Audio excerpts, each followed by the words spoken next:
Welcome. Spirituality. So, what is spirituality?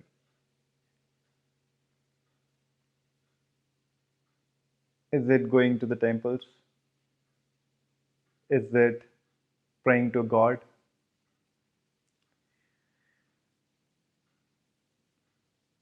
Is it philosophy?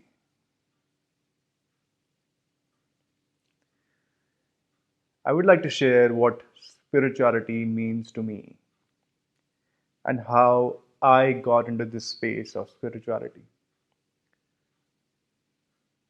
For me, spirituality is equivalent to self discovery, finding out who we truly are.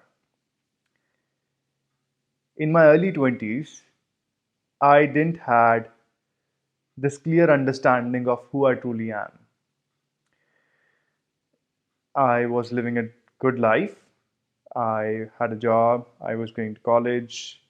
I was studying BBA. I used to live with my friends, and we used to have a great time. At the same time, there was this sense of emptiness, this sense of something eating me up from within, and wanting me to explore that who am I really? Like, what is it? What is the purpose of this life? How to be happy? How to find peace? What is all this? And at that time, I didn't had anybody who could guide me or who could support me through all these things and answer all these questions that I had in my mind. Everybody, including myself, were focused on our careers and we were looking for better jobs. However, something at the same time was not sitting well for me. I was looking at people who have climbed this corporate ladder and I was having conversations with them and I every once in a while they I could see like they are not really happy with their life. Yes, they were making great money. Yes, they were driving great cars. They had families, they had houses. At the same time, I could feel that same emptiness that I was experiencing in them. However, in them, I could see like it was even more.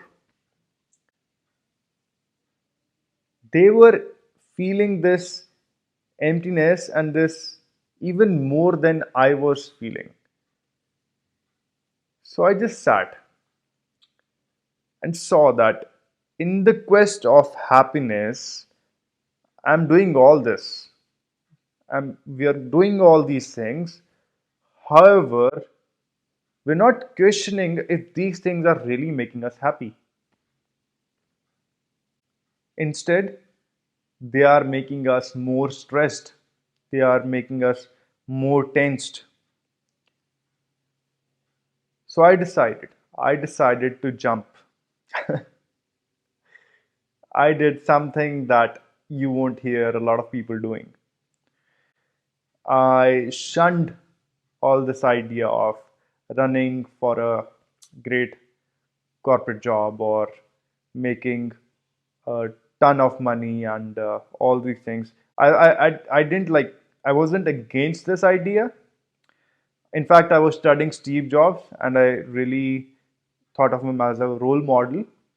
So it's not that I was against making any kind of money, but I was inspired by his actions also, but to study the spiritual aspects of life. He went to Nainital and he did follow Hare Krishna movement and he was living like a hippie. He practiced Buddhism and all those things. These things really intrigued me. And thinking that one of the most successful businessmen of those times had such a massive interest in these kind of things. This really, I really wanted to know what is it. Not just from my own emptiness pushing me in this direction, but also, people like Steve Jobs doing all these things before they started up their ventures and everything. So I decided to shun everything behind, to leave Canada and come back to India. India being the source of spirituality, Himalayas being an embrace of spirituality, and so much they have given me, and I owe my whole life to this place. I I I just went to different monasteries, different mountains, just explored, just saw like what are these monks doing. I meditated with them and I studied rigorously. There are other things happening in my life, and those were like just for the sake of doing it, I was doing it. But mainly my heart was in spirituality. I had a really big, great calling to study spirituality, to study purpose of life, to find happiness and peace. And I did found all those things. I did reach to a state where I can say with no doubt in my mind that I achieved peak of spiritual experiences with no ego. I'm not saying this with ego in my heart, but deep sense of gratitude in my heart. And now I just want to share it with people. I feel like this is my duty to, since I have received so much from the spiritual traditions, and now just cannot keep it to myself. I want to offer it to the world, and I want to offer it in a manner that it connects with today's world. So, what I have been trying to do all this while is to create content, to create content in a way that it resonates with the modern mind. So I don't use a lot of jargons. I don't use a lot of you know complicated language. I try to simplify everything in an easiest manner possible, and I feel like I have been able to achieve it.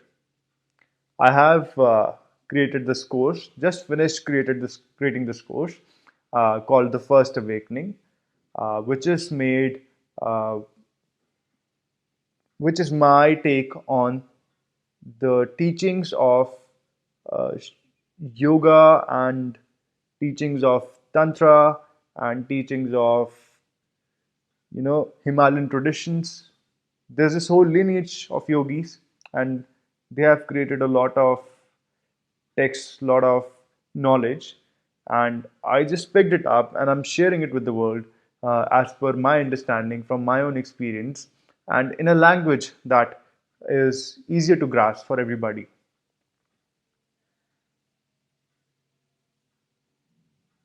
It all mainly starts with figuring out who we truly are. So let's see this, like who are we? So when I go out in streets and ask somebody that who are you? So first thing they say I'm this name, then they say I am this role that I'm playing in the world. I am this age. I am this gender. I am this these behaviors.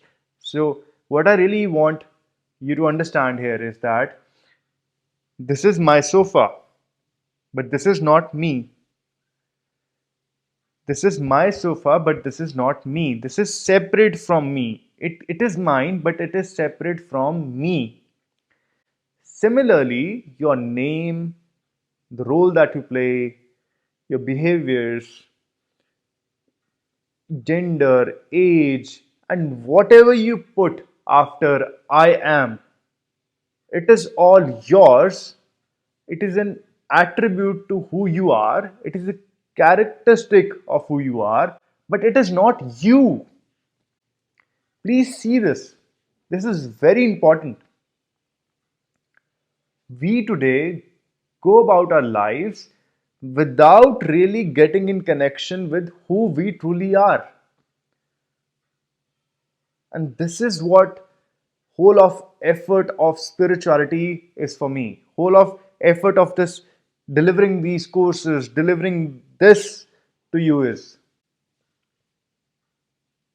to help you connect with this deeper sense of who you are, to have this deeper knowing of who you are, to carry this knowing in every breath, in every state of your being. I want everybody to exist as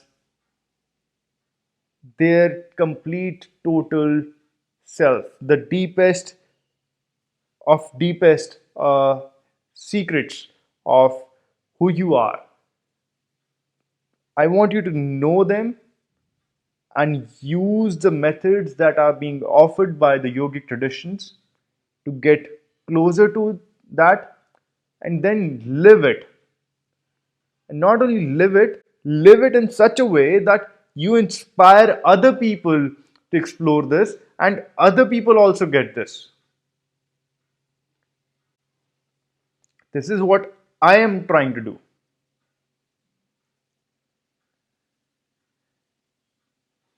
And this brings me to this question of how do I know, where do I go and how do I know that what is being offered to me in the name of spiritual teachings is really authentic? So I can only speak for myself and I can tell you that from my experience, authentic spiritual teachers will always take you deeper within yourself. This is their biggest quality. Right now, what is happening is that in the name of spirituality, we are talking about law of manifestation, we are talking about uh, psychology, and we're talking about scriptures without having any kind of experience ourselves, and we're talking about energy, we're talking about so much, but we're not talking about how to go deeper within ourselves, which to me is real authentic spirituality.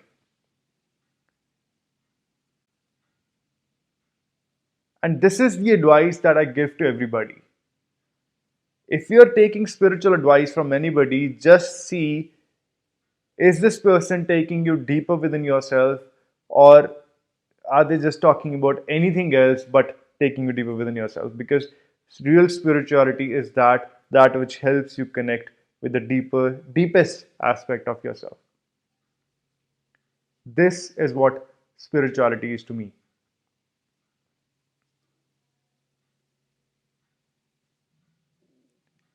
At the same time, we must also address this thing that there are certain discoveries and news coming out of scientific lobby that says like this physical reality is not as real as we think. There are quantum physicists who are saying that atom is 99.9% empty space, and thus if I zoom into this any object, it doesn't really exist, and all those things. So there, it's not just that we don't know who we are. The thing that we're coming to now these days is that we don't even know what reality is.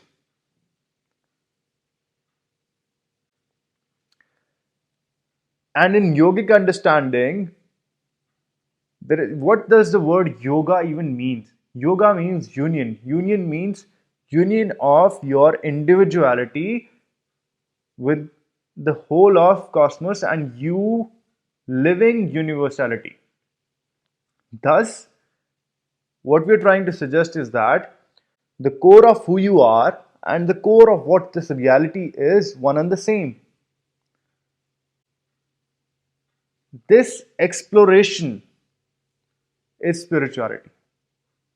It is not energy, it is not psychology, it is not uh, whatever we're doing in the name of spirituality these days. It is really discovering these truths. Not just discovering, but experiencing these truths. And discovering, firstly, we have to develop in trust. We have to understand that there is something deeper going on that is not in our perception yet. If that thing is not there, there is no spirituality. If you're still busy with day to day transitory nature of your life, then you're not evolved enough to step into the world of spirituality. But if you feel like there is something deeper. I don't know what it is, but there is something deeper. Okay. Then that is the beginning of spirituality. That is you developing this interest.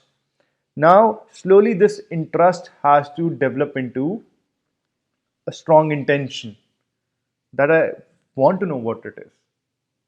So, there is this something deep in going on in this reality and in my nature of who I am. There is some depth to all these things. And I have this strong intention to discover these truths, to know these truths. And once we start having this strong intention, then we'll start seeking knowledge. And this knowledge is being offered from in the course form called the First Awakening. I'm already offering it. And once you start gaining more insights and more knowledge about these things, automatically you start taking action on that knowledge. Because this knowledge is not just philosophical or theoretical. What I am sharing with you is what is called Yoga Tantra. So, when we utter the word Tantra, so much starts happening specifically in the Western mind because Tantra has been reduced to sexuality for some reason. However, Tantra, what the real meaning of this word is technology. That's it. Technology for what? Technology to realize who you truly are. It's a methodology, there's a whole system to open up deeper aspects of your consciousness. There's a whole step by step approach. There's a whole methodology. This is Tantra. And it is like a ladder. You learn and then you start applying. So this is called Yoga Tantra. So this is what we are teaching in the First Awakening course. Now I would like to touch briefly about the chakra system because we are talking about Tantra, and this chakra system is a hype these days, and everybody is sharing their opinion upon this. And I would like to share my take on this from my understanding and my learnings. And also, I would like to share briefly about what are different forms of yoga. So, the right way to approach chakra system, in my understanding, is thinking of them as levels of consciousness, levels of awareness. So, your Muladhara, the root chakra, is completely physicality. It is the chakra of self preservation. Food, sleep, and sexuality, all these things that are only concerned about your self preservation, that comes on this first level of Muladhara. Then comes Swadhisthana. Swadhisthana is a chakra of pleasure. So, this is the next level of awareness. You get out of your head and you seek pleasure in the world. Then there is third chakra called Manipuraka. Manipuraka is said to be the chakra of conquest. So now you have come out of yourself, you seeking pleasure, you have seek pleasure, and now you want to create something, build something, achieve something in the world. That is your chakra of Manipuraka. Then comes Anahata. So, Tantra divides human beings into three categories. One is animalistic, second is heroic, and third is divine. So, whatever we have discussed so far comes under animalistic because essentially it is about me. The whole point of all these things is first, me comes first. Then we come to the second class and the fourth chakra called Anhata. Anhata is the chakra of empathy. Once you activate your energies rise to this level, you start empathizing with others. You live in a sense of greater love and belonging. You include others as part of yourself. So there is more expansion of who you are. So you are not limited to this body alone now. So these people I love, they are also kind of part of me. You start including them as a part of you. And the peak of Anhata, this is what we call heroic. You're being a hero, you're rising above your individuality. And that is something that we need to salute, because not everybody is capable of doing that. But you are doing it. So we need to salute you for that. You are a hero. And the peak of this heroic nature of you is when you become all inclusive. That is, there is nothing in this cosmos that is not under the blanket of your love. It is all about being infinitely compassionate, infinitely altruistic, infinitely loving. This is the peak of Anhata, this is the peak of heroism. And once you do that, you get to this chakra of Vishuddhi. Vishuddhi means cleansing. So it is a chakra for cleansing. So there is still an element of me in the whole loving game as well.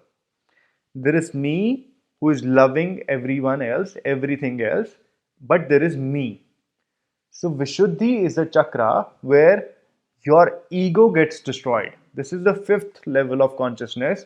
On this level, your sense of individuality gets destroyed. And who you are, you start perceiving yourself as not just the body, not just this emotional, loving individual, but your sense of me starts expanding beyond all this that we currently know as of ourselves. And you start becoming more universal, not just in your emotions, but actually in very real life experience. It is also called the center of your ego dissolution, because the individuality dies here and it starts merging with universality.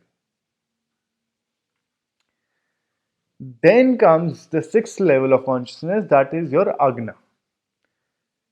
So, Agna is when you start perceiving yourself as almost nothing and you start seeing nothingness of this physical world, the nothing reality of this physical world. We briefly touched upon how quantum physicists are saying that reality is actually based upon nothingness, it is emptiness. So you start living in such a state of merger with everything and everyone else and the whole universe that you almost start becoming what is called nothing. So it is like going, these things are little beyond physicality, little beyond mental concepts as well. So it gets little tricky to put them in words as well. So it's more of an experiential thing. And then the last level of consciousness is your Sahasrar. Sahasrar is when there is a complete merging. There is no individual going through spiritual journey now. There is only complete total oneness. There is only universe. Okay, you don't, in this state, you don't even, you see your body as an object, as an outside object. Just the way this sofa is an outside object, this body and this whole mind, all these things will be perceived as an outside object, because there is so much of union that this individuality just sheds off. Anyway, So there are four ways to get to these higher levels of consciousness. The first one is, and the most powerful one is Kriya Yoga. So, Kriya Yoga is you directly awaken your energies and you actually go through these chakras one by one.